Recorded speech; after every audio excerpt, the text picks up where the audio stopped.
Paz de Deus a todos, Leão CCB aqui. Primeiramente eu quero agradecer a todos os inscritos no canal. Peço que se inscrevam e compartilhem esse vídeo em suas redes sociais. Esse vídeo faz parte da playlist que estamos analisando a pregação do pastor Paulo Júnior. É um pastor, pregações, falas dele, principalmente sobre a Bíblia. A ideia aqui não é atacar a pessoa do Paulo Júnior, nem sua vida pessoal, nada. É só analisar os conceitos bíblicos ao qual ele possa vir a linkar. Por que a gente está fazendo isso? Porque ele teceu críticas duras sobre a congregação, ainda falou que é uma igreja que não prega o evangelho. Então vamos ver realmente se ele teceu uma crítica dura dessa, né? É porque ele entende bastante Bíblia, né? Então vamos ver realmente se ele entende bem de Bíblia. Já deu umas escorregadas, a gente viu que nos 2 últimos vídeos ele deu uma escorregada aí, né? Vamos ver hoje como é que ele se apresenta aí, tá bom? Vamos ver aí esse vídeo que eu vou colocar aqui para vocês. Primeiro, Deus escolheu aqueles que deviam ser salvos como seus filhos por intermédio de Jesus. Bendito seja o Deus e Pai de Jesus Cristo, o qual nos abençoou com toda sorte, com bênçãos espirituais nos lugares celestiais em Cristo. A escolha que Deus fez foi baseada em Cristo, por causa de Cristo, pelo sacrifício de Cristo, a mediação de Cristo, o pagamento de Cristo. Segundo, interessante que ele usa uma tática palestrante muito interessante. Os palestrantes utilizam, que é tentar pegar a atenção do público, né? Tentar chamar a atenção do público. Porque um palestrante, ele tem que usar técnicas, né, para prender a atenção do público. Bem, pelo menos um bom palestrante estuda esses tipos de técnicas, né? Ele se utiliza de expressões, sobe o tom da voz dele, né? E o que é interessante desse culto aí que a gente não vê um glória a Deus, não vê nada, né? Ninguém falando um glória a Deus, pelo menos aí, né? Nada. Então dá para entender o porquê ele utiliza dessas táticas, né, para ver se o povo fica prestando atenção, né, senão você pode até dormir, né. que essa escolha não foi feita depois da queda de Adão, mas foi antes de Adão ser criado, foi antes da própria fundação do mundo que Deus nos escolheu em Cristo. Se não, vejam como também nos elegeu antes da fundação. Não havia obra, pecado original, não havia nada, não havia nem cosmos. Deus escolheu antes. E terceiro a gente já vai falar aí, né? Então, novamente, utilizando aquela estratégia de captar a atenção das pessoas. Interessante que no culto, quem capta a nossa atenção é o Espírito Santo movendo dentro do nosso coração. A gente busca a comunhão com Cristo, né? Que ele cita bastante aí. A gente busca a comunhão e o Espírito Santo move os nossos corações. Então, é uma busca pessoal nossa. Nós nos dedicamos a buscar a Deus. Nós colocamos Ele como centro da nossa atenção. Nós, né, fazemos com que a nossa mente entre em comunhão com Deus, né? Porque aí a gente está colocando quem como centro? Cristo. Cristo é o centro das nossas atenções. Olha só que coisa. Esse culto dele aí não está sendo nada cristocêntrico, né? Porque a atenção toda tem que ficar no Paulo Júnior, porque se ele não usar estratégias de pegar a atenção das pessoas, né? Diferente de um culto totalmente cristocêntrico, em que a pessoa que entra lá, ela tem que buscar a louvar a Deus de um puro e sincero coração. Tem que buscar a presença de Deus, tem que buscar uma íntima comunhão, precisa glorificar, né, e relembrar o grande favor que Cristo nos fez na cruz. Olha. E eles dizem que esse culto deles aí é cristocêntrico, não sei aonde, mas vamos lá. Sobre a escolha dos eleitos, que ele fala aí antes da fundação do mundo, precisamos ponderar algumas coisas que todo calvinista esquece. Eu sempre falo que a teologia calvinista, eu comparo ela como um iceberg, né? Ele só fala da ponta, não tem o iceberg, tem a ponta que fica para fora, né? Que você pensa que é grande, mas o iceberg mesmo está debaixo da água. 90% do iceberg está debaixo da água, você só vê só uma pequena ponta dele, né? Essa é a teologia calvinista, né? A teologia calvinista é só a ponta, né?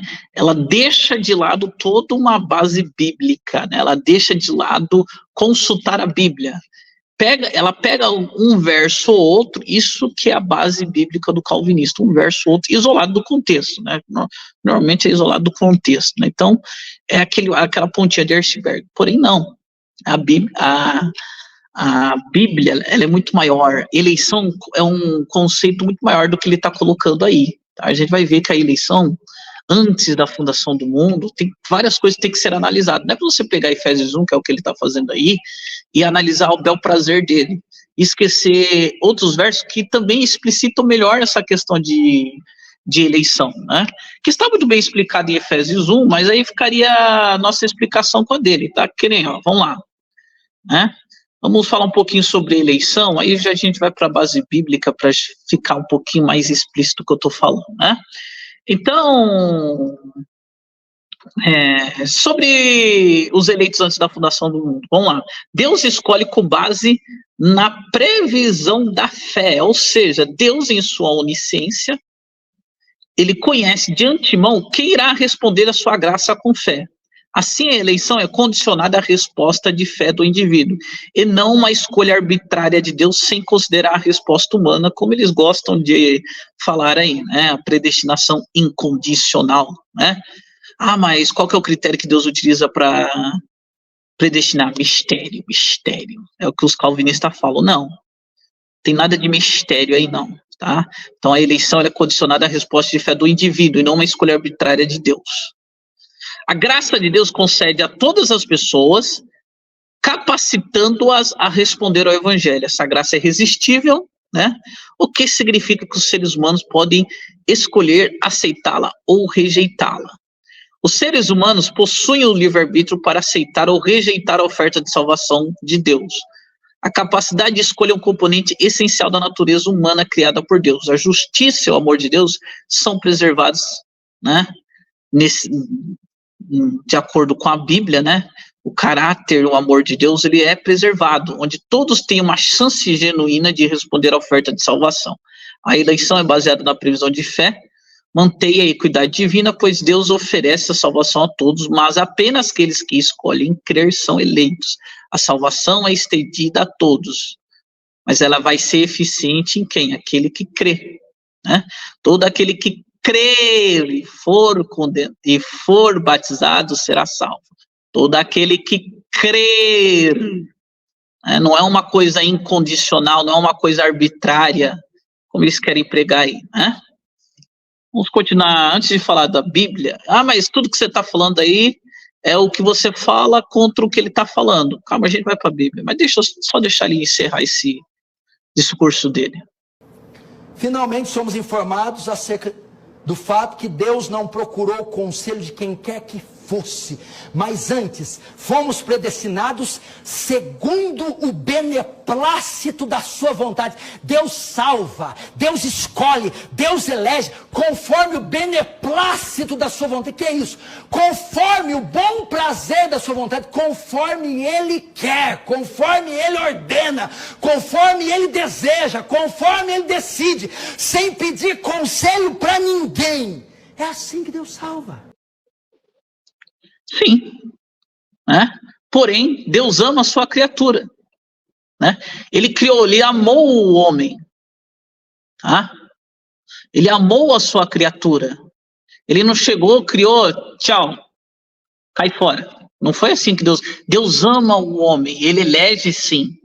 E por sua bondade e misericórdia, não sendo nós dignos, né? Ele nos dá a capacidade de escolha, tá bom? E eu vou provar isso agora com a Bíblia. Já falei, já destrinchei, mas agora está minha filosofia.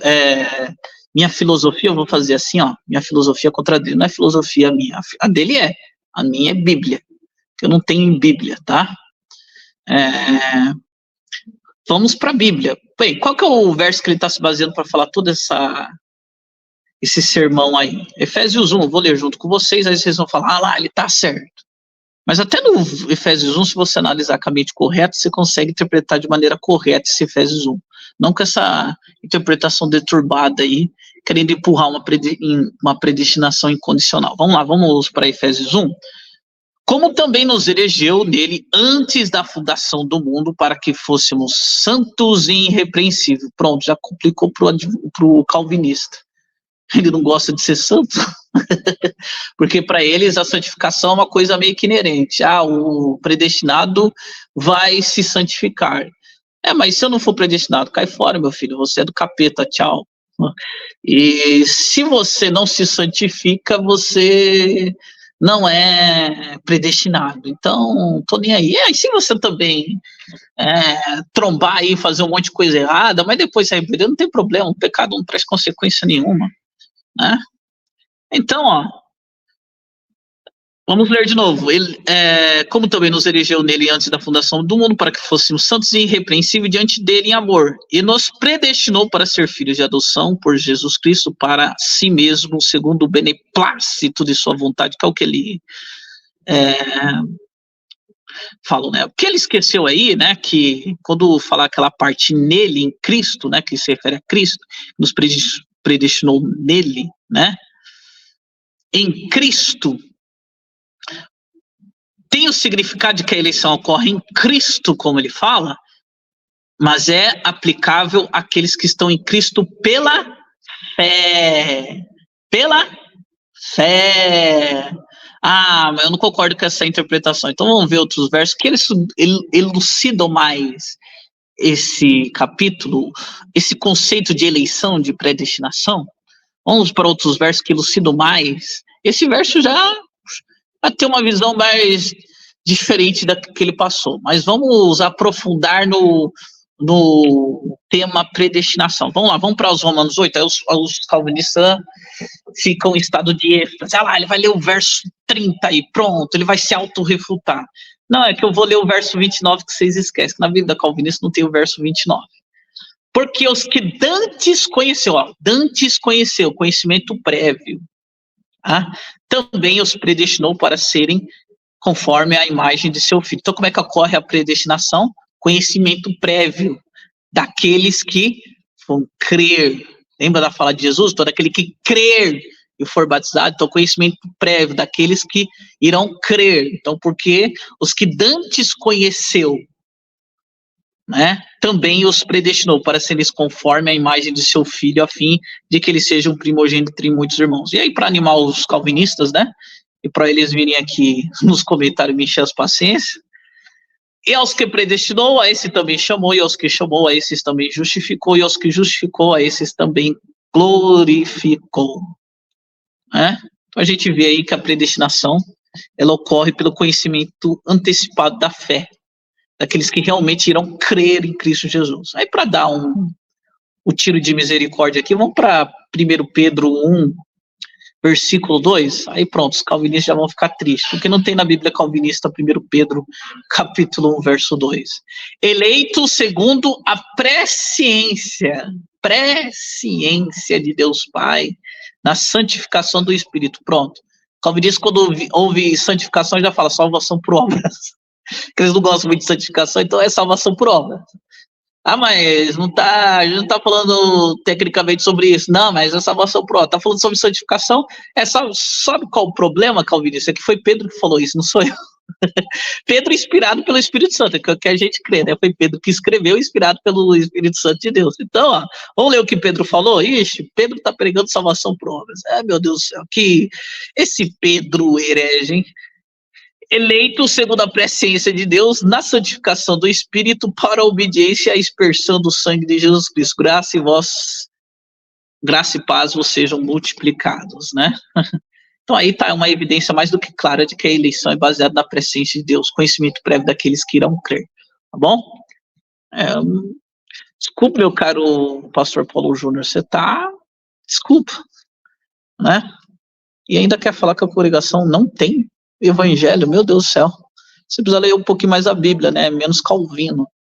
Aí a gente já vai falar um pouquinho mais sobre Calvino mais pra frente, tá bom? Aí vocês vão entender o porquê ele foca tanto nessa em verso, tirar verso do contexto e não analisar um conceito, mas outros versos que falam sobre esse conceito tão maravilhoso que é o da predestinação, que Deus nos elege por sua misericórdia. Ele poderia fazer isso, poderia ser esse Deus maniqueísta que ele está falando. Deus poderia ser esse Deus maniqueísta do Paulo Júnior aí, que escolhe arbitrariamente, né? Ah, esse aqui vai pro céu, esse aqui vai pro inferno. Deus poderia fazer isso. Deus pode fazer o que quer. Mas olha só o amor de Deus por sua criatura. Ele oferece salvação a todos, né? E aqueles que respondem esse chamado é que ele elege. Olha só a misericórdia de Deus, né? Como Deus nos ama, né? Ao contrário desse Deus calvinista aí, que simplesmente, ó, esse daqui vai pro inferno, esse daqui vai pro céu. Tô nem aí pra esse daqui. Eu vou eleger o que eu quero. Olha só que Deus maniqueísta, né? Deus abençoe a todos e até a próxima.